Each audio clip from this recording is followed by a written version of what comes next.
On vous souhaite la bienvenue à ericlatour.com. Dans quelques instants, on reçoit 3 finissants du Centre aux adultes La Relance. Mais d'abord, elle termine son mandat de direction générale au Cégep Saint-Jean après 10 ans, mais 38 ans passés dans l'institution, et j'ai nommé Chantal Denis.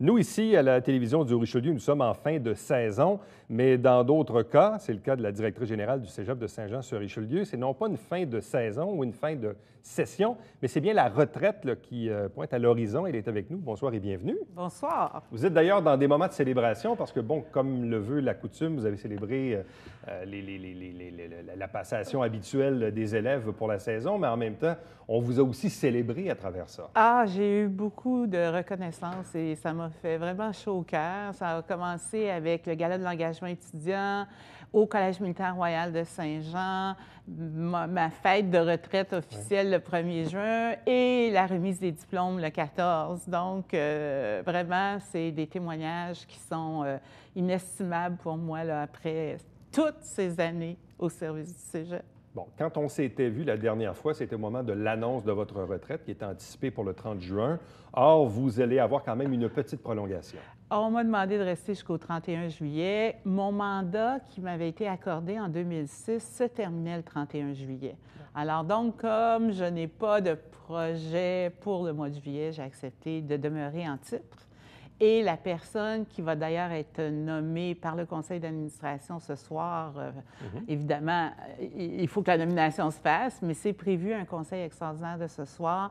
La date d'entrée en fonction serait le 1er août. Le 1er août. Exactement. Bon.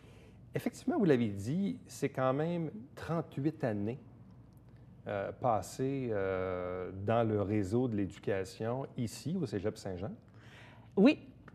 C'est quand même assez exceptionnel parce qu'aujourd'hui, qu'une personne travaille, disons, 35 ou 40 ans dans le réseau, c'est une chose, mais ça peut se faire dans divers établissements. Vous auriez pu enseigner à 2-3 places ou avoir assumé un poste de direction ailleurs et revenir. Bref, qu'est-ce qui explique cette longévité dans un seul et même étabbissement sur une durée de 38 années? D'abord, je vous dirais que j'ai eu des opportunités d'avoir un cheminement professionnel très intéressant au Cégep Saint-Jean-sur-Richelieu. Et j'ai comme accompli différentes tâches qui, pour moi, c'est important d'aller vers autre chose dans mon cheminement professionnel. Donc, comme vous le savez, enseignante, conseillère pédagogique, directrice adjointe, ensuite directrice des études, directrice générale. Et là, ce qui est intéressant, c'est que je parle à des plus jeunes qui me disent « Ah, on peut faire carrière dans une même institution. » Et oui, c'est possible. C'est pas nécessairement en ce moment, en guillemets, la mode de rester pour un même employeur. Mais nous, au niveau du Cégep, comme employeur, on essaie vraiment de garder les employés et de développer autant la persévérance chez nos étudiants que la persévérance de nos employés également. Quand on passe de l'enseignement au volet plus administratif, dans un volet plus gestionnaire, est-ce que c'est un choix déchirant? Est-ce qu'on y pense à 2 fois? Comment ça s'est vécu dans votre cas? Pour moi, tous les emplois que j'ai occupés, toutes les tâches que j'ai assumées, d'une fois à l'autre, je bâtissais au-dessus. Donc, les habiletés développées pour l'enseignement, par l'enseignement, m'ont permis d'être en mesure de donner les discours en public, de faire les discours en public, de parler aux gens, donc la communication. Ensuite, toute la partie de conseillère pédagogique dans mon cas, bien, ça m'a permis de mieux comprendre les programmes d'études et donc, à chaque fois, j'avançais pour bâtir sur mes expériences. Est-ce qu'il était dans votre ambition un jour d'occuper le fauteuil d'une direction générale d'un établissement? Pas avant que je sois directrice des études. Une fois que j'ai été nommée directrice des études, que j'ai commencé à œuvrer comme hors cadre de cégep, bien là, je me suis dit, oui, à un moment donné, j'étais prête à assumer les tâches et les responsabilités de directrice générale. Bon. Sous votre règne, d'environ 10 ans à la direction générale du Cégep Saint-Jean, il y a un phénomène assez marquant, c'est un accroissement de la population étudiante. Ça, c'est quand même assez marquant. Est-ce que c'est un phénomène démographique? Est-ce que c'est dû à l'implantation de certains programmes qui se sont avérés populaires? À quoi peut-on attribuer cette croissance? Le cégep est passé de quoi? De 2006 à 3200 étudiants. C'est énorme. Et on est passé par 3004 à une Ouais. année dans ces 10 années-là. Bien, je pense que les facteurs sont à différents niveaux. Un premier élément, c'est qu'on a mis en place une bonne stratégie de recrutement avec des personnes dans l'équipe des communications qui sont vraiment des expertes. Je dis ça au féminin parce que ce sont des femmes qui ont réussi à développer des moyens de recrutement très intéressants. Et aussi, on a établi des bassins de recrutement qui ont dépassé notre bassin primaire de recrutement. Premier élément. Deuxième élément, c'est certain que la qualité de nos programmes d'études et la notoriété du Cégep Saint-Jean-sur-Richelieu, ça aussi, ça joue dans l'augmentation de la population étudiante. 2 nouveaux programmes, on le sait, technique de travail social, il y a maintenant, ça fait à peu près ça, 10 ans, qui un programme où maintenant on a au-delà de 350 étudiants et étudiantes, donc très intéressant pour notre collège. On est le seul cégep à Montérégie à l'offrir et tout récemment, technologie de l'architecture. Donc, une diversité de programmes, des programmes de qualité et je termine en mentionnant qu'à un moment donné, il y a 4 ans, on a fait une campagne ciblée pour nos programmes que l'on jugeait en difficulté avec une population étudiante un peu moins importante. Alors, on a misé sur gestion et technologie d'entreprise agricole, technologie de l'électronique, technique de l'informatique, et ça a donné des résultats. Donc, les approches de recrutement sont des approches structurées et aussi conviviales, structurées et conviviales en même temps. Si le Cégep Saint-Jean a connu un accroissement important de sa population étudiante, est-ce à dire qu'il y a d'autres collèges qui, eux, ont subi peut-être une certaine baisse? En ce moment, il y a certains cégeps qui connaissent des baisses importantes pour différentes raisons et on se trouve vraiment privilégié d'avoir maintenu, avec nos efforts de recrutement et nos efforts de maintenir la qualité de nos programmes d'études à un niveau de population étudiante intéressant. Bon, il y a l'aspect éducation, évidemment, assez important. En même temps, quand on assume la direction générale d'un établissement comme le Cégep Saint-Jean, c'est hérité d'une vieille bâtisse qui a été agrandie par bout, avec certains projets, puis même au niveau des équipements sportifs, on l'a vu avec le stade Alphonse Desjardins. Ça aussi, il y a eu quand même des enjeux importants en termes d'infrastructure. On parle de bâtiments ici, là. Il y a eu des enjeux importants et il y en a encore. Alors, effectivement, on investit pour le stade Alphonse Desjardins avec un beau projet de collaboration. Le cégep a tout refait, la piscine, donc sans avoir de partenaire pour le financement. Évidemment, le ministère de l'Éducation et de l'Enseignement supérieur, mais contrairement au stade où il y avait la Ville et la commission scolaire, pour la piscine, ça a été le cégep. Et en ce moment, on est en train d'établir un plan de mise à jour des infrastructures là, sur les 5 prochaines années pour savoir exactement comment on va gérer toute cette partie d'investissement. Bon, un autre des faits saillants de votre 10 ans passé à la direction générale, puis c'est pas juste vous, c'est à travers tout le Québec, c'est le conflit. Le conflit étudiant, évidemment, que tout le monde a dû gérer à sa façon dans différents établissements. Ici, évidemment, le climat n'était pas nécessairement facile. Vous parlez même un peu de climat de travail qui est encore qui est sensible, qui est à rebâtir. Qu'est-ce que vous tirez? Parce qu'on a beau être préparé à gérer ça, mais tant qu'on n'a pas le nez dedans, c'est pas comme... Je sais pas. Avec le recul, comment vous regardez cet épisode-là de votre vie? Bien, premièrement, ça a été une période difficile. Ça a été une période difficile pour moi comme DG, mais pour moi comme personne également, parce que j'ai eu des menaces de mort sur Facebook et ainsi de suite dans ce temps-là, au printemps 2012. Mais ce que je retire comme dirigeante d'organisme d'une expérience comme celle-là, c'est qu'il faut prendre en charge le climat de travail. C'est-à-dire qu'il faut se le dire que des événements comme ceux que l'on a vécus ont eu des répercussions sur notre climat de travail et ne pas se fermer les yeux. Donc, réagir et réagir avec le milieu, pas réagir dans un bureau seul à porte fermée. Alors, à partir des événements du printemps 2012, on a fait faire une analyse sur l'engagement de notre personnel et devant les résultats, on n'a pas laissé cette analyse-là sur une tablette. Devant les résultats, on a tout de suite pris des mesures concrètes, des rencontres avec chacun des services, avec le personnel, l'ensemble du personnel ont été organisées. Enfin, il y a eu plusieurs mesures qui ont été mises en œuvre, mais c'est certain qu'un climat de travail, c'est un travail continu Et il faut toujours être à l'affût des signaux qui peuvent nous dire qu'il y a des éléments qui sont à surveiller. Bon. À peu près tous les partis politiques, ou incluant le président du gouvernement, vont nous dire que l'éducation est une priorité, c'est donc bien fantastique, puis il faut réinvestir, bon, parce qu'on a coupé un peu. En même temps, être gestionnaire, c'est être confronté à des réductions budgétaires, c'est-à-dire vous n'avez pas moins de clientèle pour autant, mais on coupe dans vos budgets. Je ne sais pas, tout et partout, comment on a pu couper dans le budget de fonctionnement du Cégep Saint-Jean? Au Cégep Saint-Jean, en 6 ans, c'est 2,8 millions. Sur un total de? 38. Bien, notre budget, c'est 38 millions annuellement, mais dans ce budget-là, il y a la masse salariale des enseignantes et enseignants qui ne fait pas partie des compressions. Alors, effectivement, on a vécu des périodes difficiles dans ce sens-là également. Je tiens à souligner le travail de tous les employés du collège qui, entre autres les gestionnaires, ont participé à l'élaboration de budgets où on devait faire face à des compressions importantes.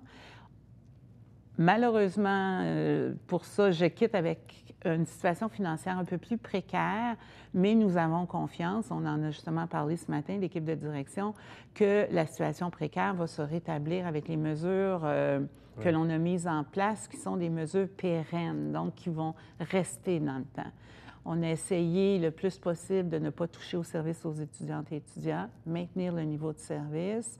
Alors, malgré le 2,8 millions, on a quand même une situation financière précaire, mais qui va sûrement s'améliorer dans le temps.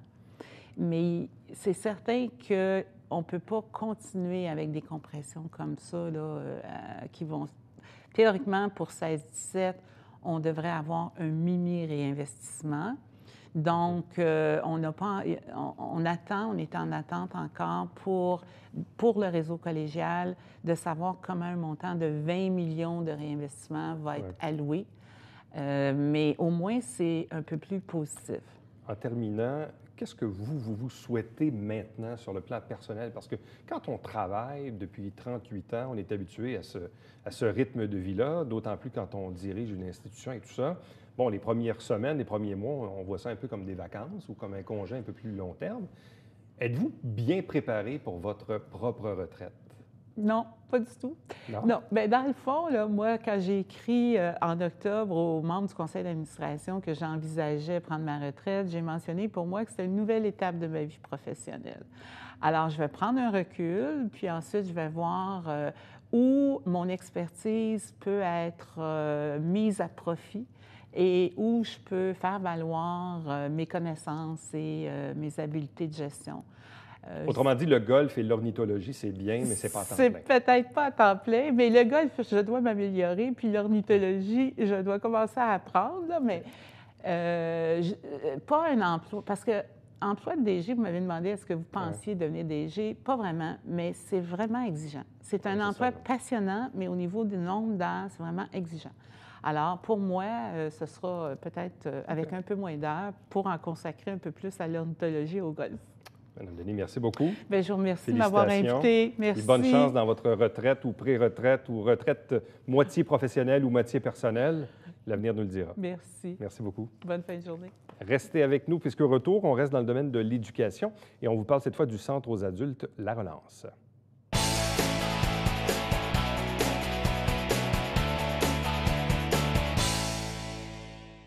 Salut, ici Alexandre Baudouin. Et François Trépanier. François, cette semaine à Sport Express, on parle entre autres de golf. Oui, avec Robert Lanciot, DG du club de golf de Saint-Jean. Et toi, on parle d'un après-carrière? Exactement, la vie après le football avec l'ancienne Alouette Samuel Fournier. Manquez pas ça.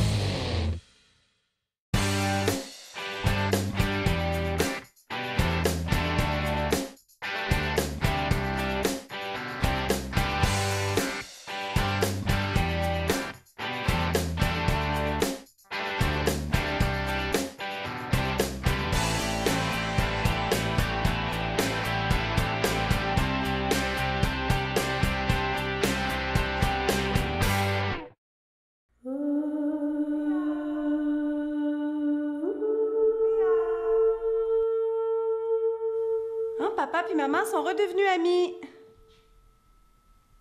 Ça va pas, là. J'ai perdu ma fille. Léa?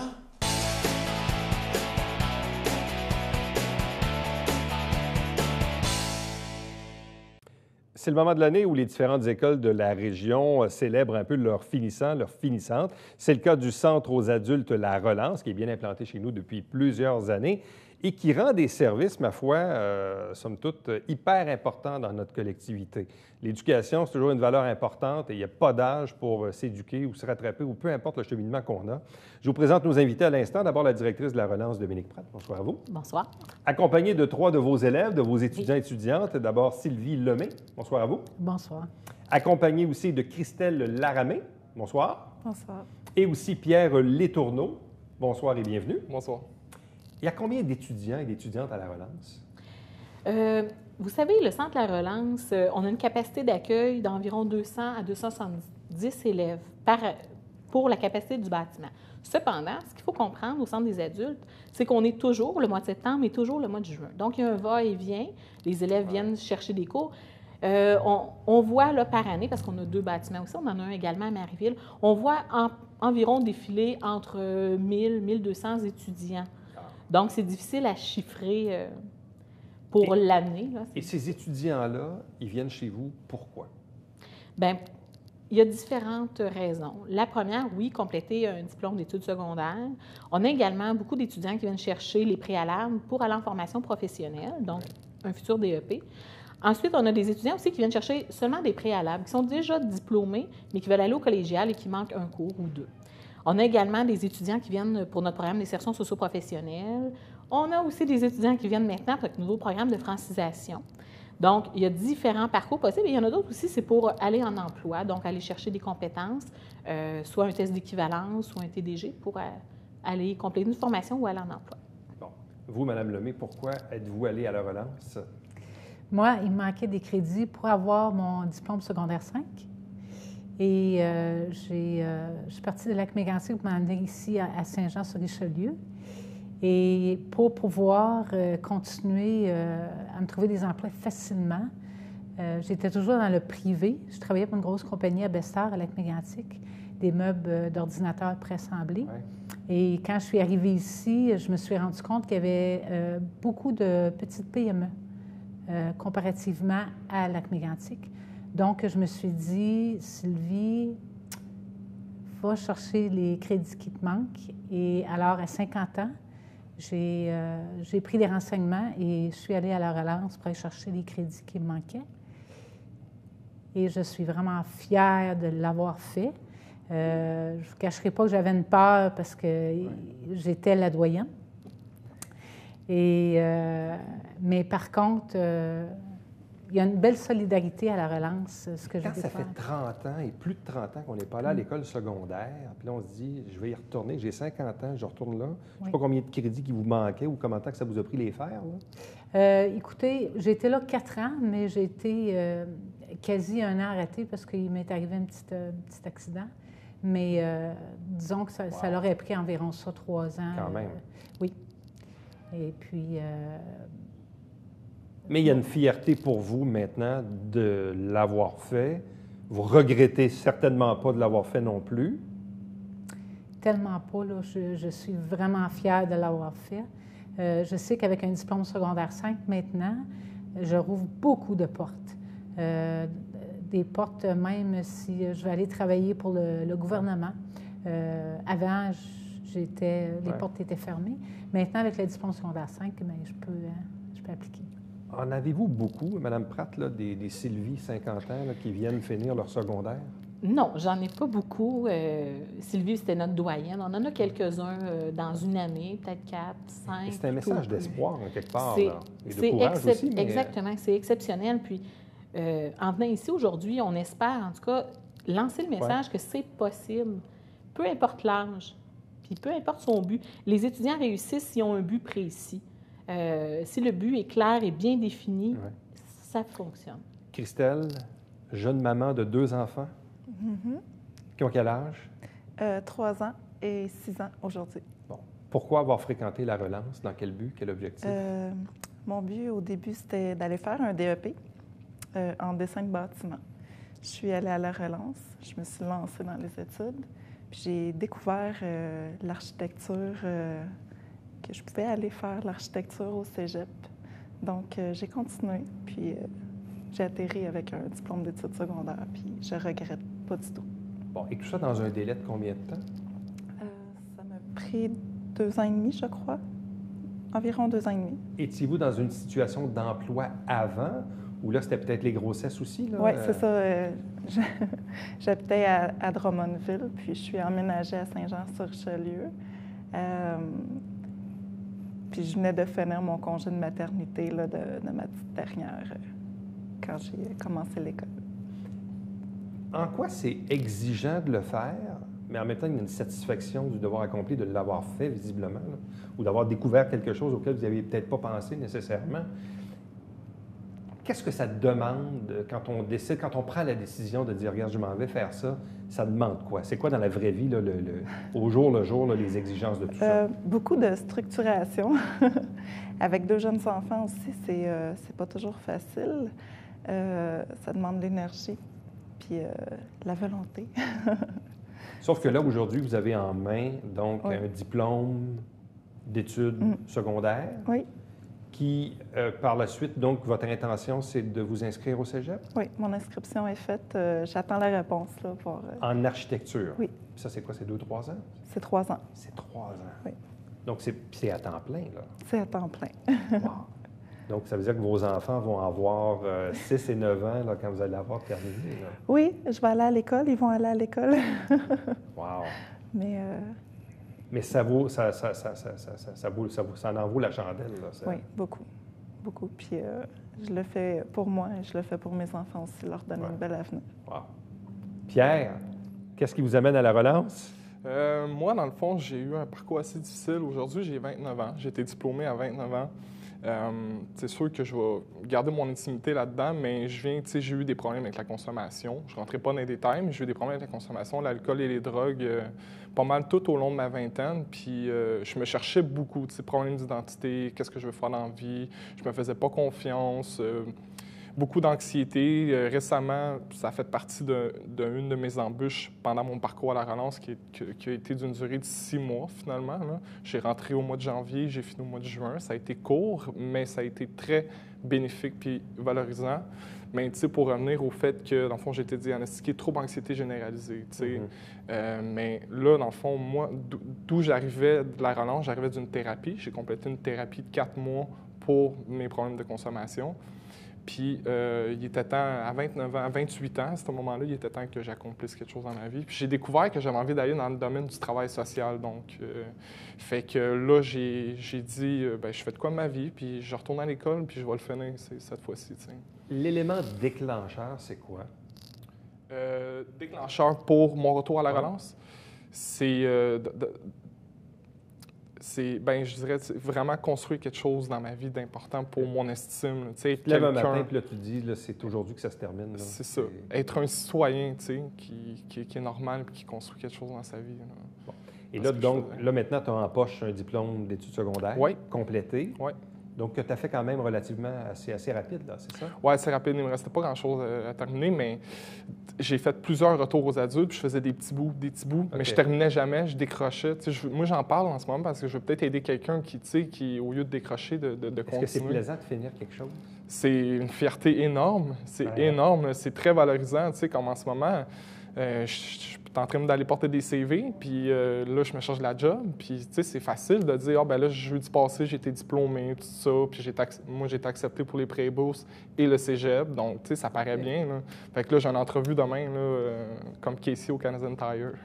Wow, j'espère qu'ils vont t'embaucher. Je me souhaite. Et là, tu veux t'inscrire donc au cégep à l'automne? J'ai été accepté tout. C'est accepté en travail social? En tremplin deck. L'idée, c'est je vais faire mes cours de base, je vais gonfler mes notes, puis c'est me diriger vers la technique de travail social. Wow. Mais ça va alléger mes sessions. Moi, je suis content que ça soit comme ça parce que je serais rentré directement dans une technique, j'aurais trouvé ça lourd un peu. Mais avec la relance, ce que j'ai découvert, c'est que j'ai vraiment du potentiel. Je veux juste dire que la relance, c'est des gens qui sont très compétents dans leur champ de compétences, puis que c'est du monde très humain, sont super compréhensifs dans nos problématiques de vie et tout ça. Moi, ils m'ont apporté un support émotionnel énorme. Puis ça m'a aidé énormément de performer à l'école puis de réussir. Donc, des Sylvie, des Christelle et des Pierre. Là, on a 3 figures, 3 vraies personnes qui témoignent. Oui. Mais vous, dans le fond, vous en fréquentez là, des centaines de personnes comme ça, là, Exactement. des histoires uniques. Là. Oui. Chaque parcours est très différent. Le point d'arrivée de chacun.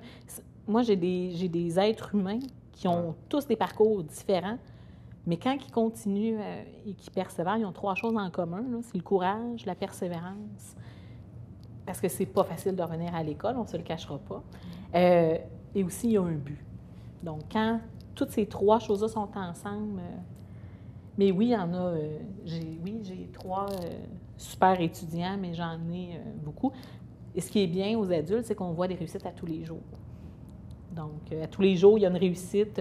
Quelqu'un qui réussit un examen, quelqu'un qui, enfin, accède à un niveau supérieur. C'est très gratifiant comme travail.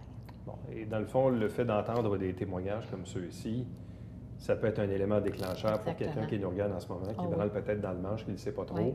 Parce que lorsque c'est le temps des inscriptions, on peut toujours s'inscrire, finalement, c'est toujours... On peut toujours s'inscrire, c'est certain. Là, on va faire un petit relâche pour l'été pour reprendre des forces, nous aussi.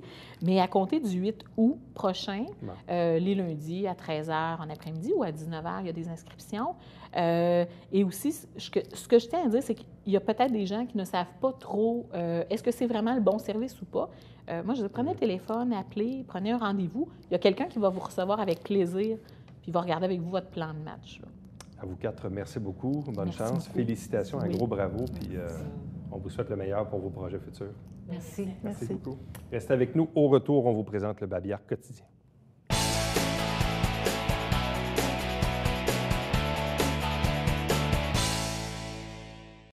Il reste encore des places disponibles pour différents ateliers offerts par les loisirs de Saint-Jean-sur-Richelieu. Vous pouvez toujours vérifier sur le site Internet. On vous rappelle également qu'on a toujours notre télébingo jusqu'à dimanche le 3 juillet avec 3 500 $ en prix. Et nous, on se donne rendez-vous demain pour un autre. éric latour.com. Bye-bye.